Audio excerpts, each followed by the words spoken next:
Christian home, and from the outside, that's what I appeared to be. But really, there were two sides to me. I came up to U of A my freshman year and I joined a sorority. And the first friends I made were girls who didn't drink, they didn't party, and I conformed to their standards, and I didn't do those things either, just so I could be a part of them and just so I could be their friend. But every weekend, I would drive back home to Stillwater, and I would drink and party with my friends from high school. These two lives I lived, they never crossed. I had everyone and each of them fooled. I would tell my friends in Arkansas, they would come back and they would ask me what I did on the weekends. I would tell them I had played putt-putt golf with my family when I'd really probably been at some party. And to my friends in Stillwater, I would make up these wild and crazy tales about these epic parties in Arkansas when I'd really probably been at the Kiowa Bible study. I was convinced that as long as no one at Arkansas ever found out about my life in Stillwater, that it wasn't actually a problem. That year I signed up to go to SMC just because all my friends were going. I spent 2 weeks at home before going to SMC, and when I got there, my friends all started telling stories about what they'd done over those 2 weeks. I literally could not tell my friends a single thing I had done because they didn't know that side of me even existed. Over the course of SMC, I heard the gospel it seemed like 1,000,000 times, and each time it resonated more and more in my own life.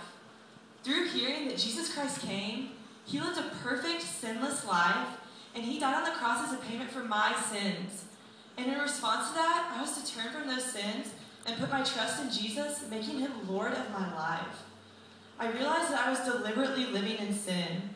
That when God called me to make Jesus Lord of my life, He called me to make Him Lord of every single area of my life. I realized that God knew about my double life. That just because I had every Christian in Arkansas convinced that I was a godly woman and living for God, God was not convinced. He knew about my sin, and He knew Jesus was not Lord of my life. It was right then I said, God, I am yours and only yours. You can have every single part of my life. Take my sins, I don't want them anymore. I made a commitment to God that night to do whatever He asked, whenever He asked, even when it was hard, and even when it wasn't convenient. Coming back to Arkansas that spring semester, my life basically looked the same, but my heart and my motivation behind all my actions was completely different. I was no longer going to all these Bible studies and coming to StuMo just to appear godly and just to make sure no one questioned me about my life back in Stillwater.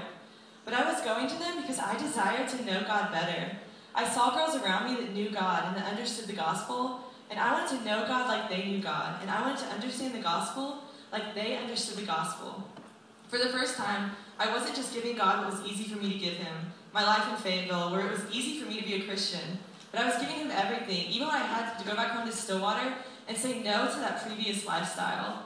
And through that, God began to change my desires. I no longer desired to do those things I once had. I began to hate that I had done those things. I began to hate my sins. My friends from Stillwater would come up to Arkansas, and they would tell me stories about what they'd done on the weekends, and I couldn't laugh at them anymore. I couldn't laugh at their stories with them like I used to once had. And it was because of that motivation change, and because of that heart change, that I could look back and say, that's when I gave God everything. That's when I finally made Jesus Lord of my life. So I just want to encourage everyone to, just examine your own life and check and see, other areas that I'm holding back from God and could give up to Him. Because I can promise you, this is the most satisfying, fulfilling thing to give God everything and not just part of your life.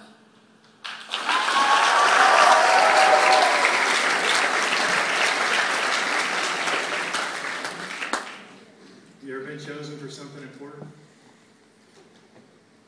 When you're chosen by God, He offers that choosing to every one of us through Jesus Christ. When you're chosen